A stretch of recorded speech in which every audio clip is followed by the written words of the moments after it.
Nagsisimula ang kwento sa pamamagitan ng pagpapakita ng eksena sa isang boxing gym sa Korea, kung saan abala ang may-ari na si Choi sa pag-aayos ng lugar. Naroon si Choi kasama ang kanyang dalawang adopted na bata na mahal niya sina Gyuri at Shinwoo. Si Gyuri ay kilala sa pagiging masipag, hindi katulad ni Shinwoo na isang tamad pagdating sa paggawa ng iba't ibang aktibidad. Gayunpaman si Shinwoo ay may talento sa martial arts, napatunayan niya ito sa pamamagitan ng pagkapanalo sa District Boxing Olympics. Dahil sa kanyang tagumpay si Shinwoo ay nakakuha ng scholarship mula sa gobyerno, na nagpapahintulot sa kanila ni Gyuri at Shinwoo na makapasok sa isang prestihiyosong paaralan sa kanilang lungsod. Sa unang araw ng pasukan ay nasobrahan sa tulog si Shinwoo, kaya kailangan niyang magmadali upang maghanda. Sa kasamaang palad pagdating niya sa kanyang bagong paaralan ay huli na siya at pinarusahan siya. Si Shinwoo ay pinag-push up kasama ang iba pang mga nahuling estudyante. Matapos ang kanyang parusa, si Shinwoo ay tumungo sa kanyang bagong silid-aralan upang sumali sa kanyang unang aralin. Ngunit ang kanyang pagdating ay agad na nakakuha ng atensyon mula sa lahat ng mga mag-aaral. Dahil bilang isang bagong mag-aaral nakagawa na siya ng impresyon sa kanyang unang araw dahil sa kanyang pagiging late. Medyo nakaramdam ng awkward na si Shinwoo ay lumapit kay Gyuri na nasa kalagitnaan ng pagpapakilala. Ilang sandali mamaya sina Shinwoo at Gyuri ay muling sumama sa klase para sa kanilang aralin. Sa buong klase ay hindi man lang pinapansin ni Shinwoo ang guro, sa halip ay nakatulog na siya. Sa swerte siya na nakaupo sa pinakalikod ng silid-aralan kaya walang nakapansin sa kanya. Dahil sa tamad na ugali ni Shinwoo ay nakakakuha ng interes sa kanyang seatmate na si Jinhwan na mukhang sabik na makipagkaibigan sa kanya. Hindi nagtagal naging magkaibigan sina Shinwoo at Jinhwan, bumili pa sila ng parehong merienda at inumin ng magkasama sa cafeteria. Pagkatapos sa paaralan kumukuha pa si Shinwoo ng oras para magsanay ng boxing. Ginagawa niya ito para lumakas at maprotektahan ang kanyang sarili. Habang nakatutok siya sa pagsasanay, ang kanyang ama na si Choi ay dumating at pinagalitan siya matapos malaman na nahuli si Shinwoo sa klase. Sa halip na humingi ng tawad si Shinwoo ay nangatwiran ito na lalong ikinagalit ni Choi. Samantalang si Gyuri ay nasasarapan sa isang mangkok ng maanghang na pansit habang nanonood ng isang drama. Ngunit dumating si Shinwoo na may dalang chopsticks mula sa kusina at kinuha ang kanyang noodles. Ang mapaglarong ugali ni Shinwoo ay nakakainis para kay Gyuri at pinilit niyang palitan niya ang kanyang pansit at bilhan siya ng ice cream. Dahil dito si Shinwoo ay nagtungo sa convenience store.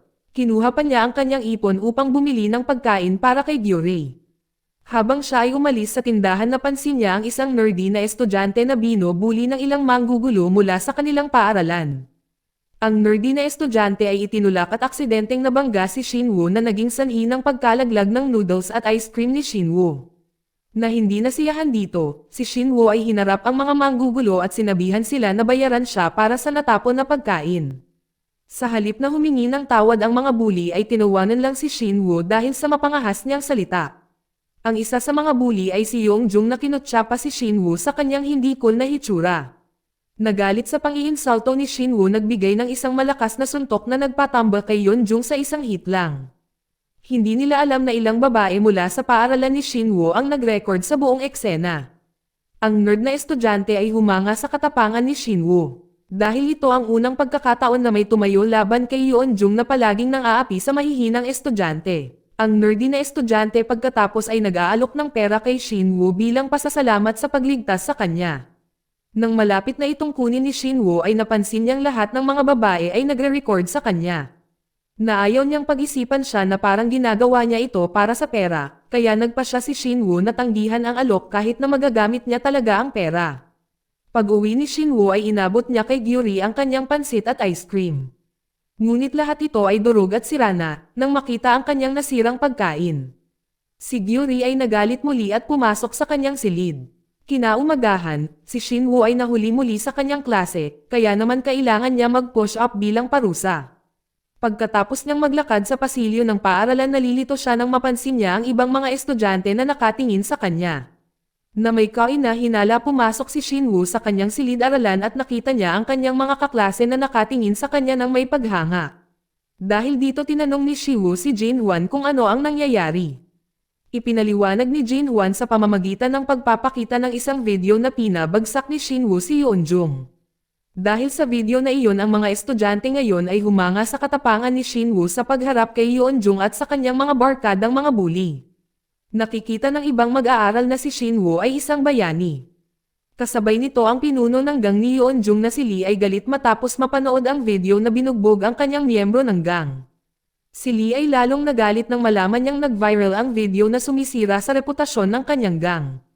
Ngayon ay mas maraming estudyante ang nagsimulang tumayo laban sa gang ni Lee. Dahil nakikita nila si Shinwoo bilang isang bayani. Sa kabila ng kanyang galit nagpasya si Lee na gusto niyang i-recruit si Shinwoo sa kanyang gang upang palakasin ang kanyang grupo na umaasang si Shinwoo ay maaaring maging kanyang tagapaglaban. Napag-alaman na pagmamayari ng mga magulang ni Lee ang paaralan kung saan nag-aaral si Shinwoo. Kaya naman pakiramdam ni Lee ay kaya niyang gawin ang lahat ng gusto niya at apihin ang mga mahihinang estudyante ng walang kahihinatnan.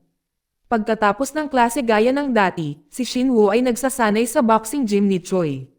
Sa kalagitnaan ng kanyang pagsasanay sa isang lalaking nagngangalang Jungi ay biglang nagpakita at nagpakilala na nagsasabing gusto niyang pumasok sa gym. Nangako si Jungi na darating siya araw-araw para mag-training sa martial arts.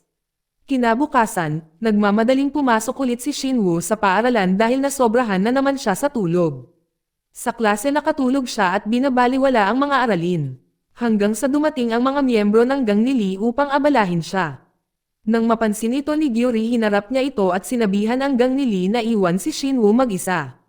Isa sa mga miyembro ng gang ni Lee na nabalisa sa kanyang pakikialam na sinubukang takutin si Gyuri. Ngunit mabilis siyang hinaranggan ni Shinwoo at hinahamon ang grupo na makipag-away sa pasilyo ng paaralan. Nang marinig ito, ang mga mag-aaral na ito na nagtitipon upang manood habang ang kanilang bayani ay humaharap sa mga bully.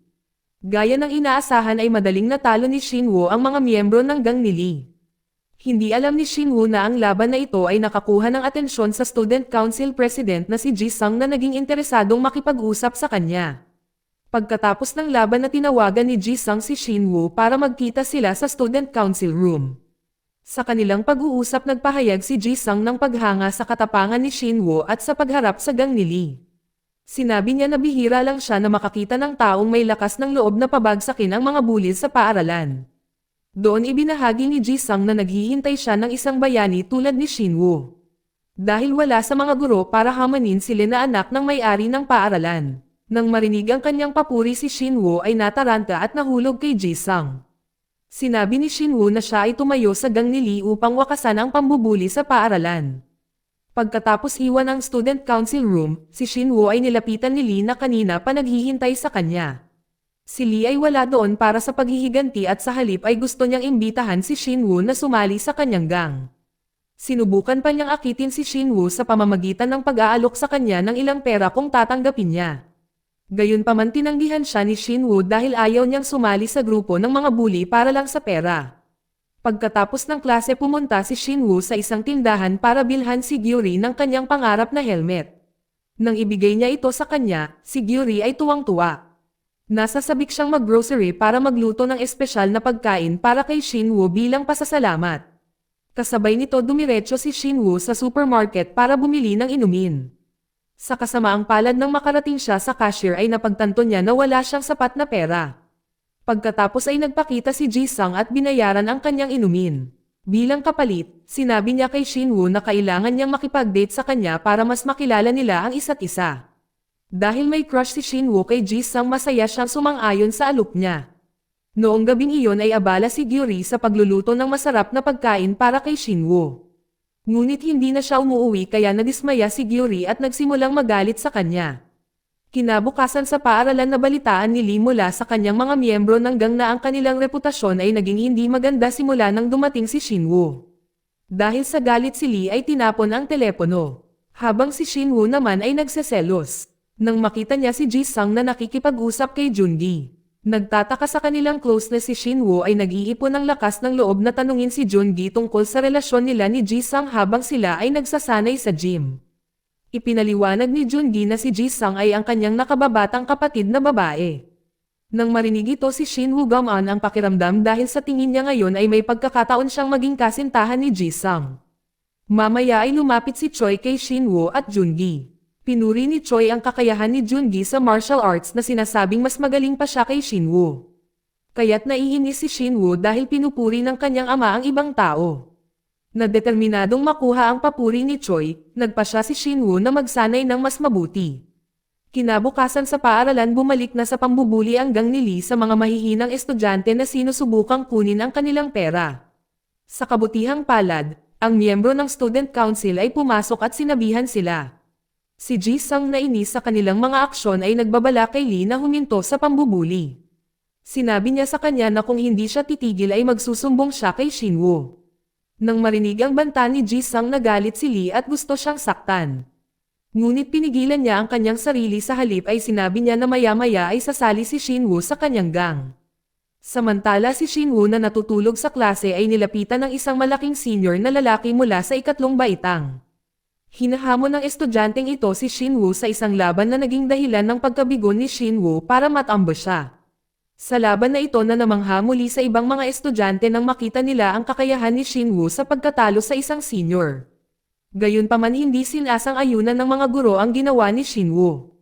Kaya napag-alitan siya ng isang guro na tinawag pa nga ang ama ni Shinwoo na si Choi na pumunta sa paaralan. Sa pakikipagpulong kay Choi ang guro ay hiniling sa kanya na bantayang mabuti ang kalagayan ni Shinwoo sa pag-uugali dahil sa patuloy siyang nakikipag-away. Na nahihiya ay humingi ng tawad si Choi at nangako na magiging mas mahigpit na siya sa kanyang anak at tutulungan siyang mapabuti. Sa gabing iyon na nakilala ni Shinwoo si Jae-sung para sabihin sa kanya na hindi na niya mapoprotektahan ang mga estudyante mula sa bullying gang ni Lee. Ipinaliwanag niya na pagod na siyang palaging sinisisi ng mga guro na natatakot na parusahan si Lee. Makalipas ang ilang araw may nangyaring hindi inaasahan. Nilapitan ni Shinwoo si Lee na nagsasabing gusto niyang sumama sa kanyang gang. Tuwang-tuwa si Lee sa pagkakaroon ng estudyanteng laging humaharang sa kanya ngayon na gustong maging bahagi ng kanyang grupo. Ang iba pang mga miyembro ay masaya rin sa pagtanggap kay Shinwoo.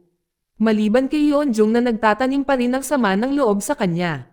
Sa kabila ng kanyang nararamdaman si Yeonjung ay nagpapanggap na masaya bilang paggalang sa desisyon ni Lee. Noong mga oras na iyon ang pagsali ni Shinwoo sa bully gang ay nabigla sa lahat. Ang iba pang mga estudyante ay nakakaramdam ng pagkadismaya dahil nakita nila siya bilang isang bayani.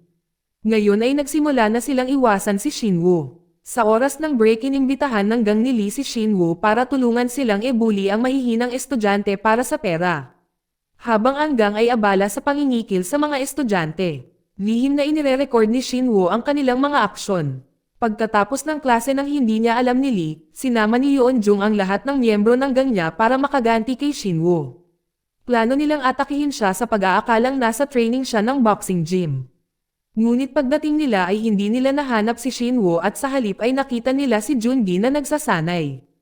Hindi alam kung sino si Jungi kaya si Yeonjung ay inatake siya kasama ng kanyang mga gang.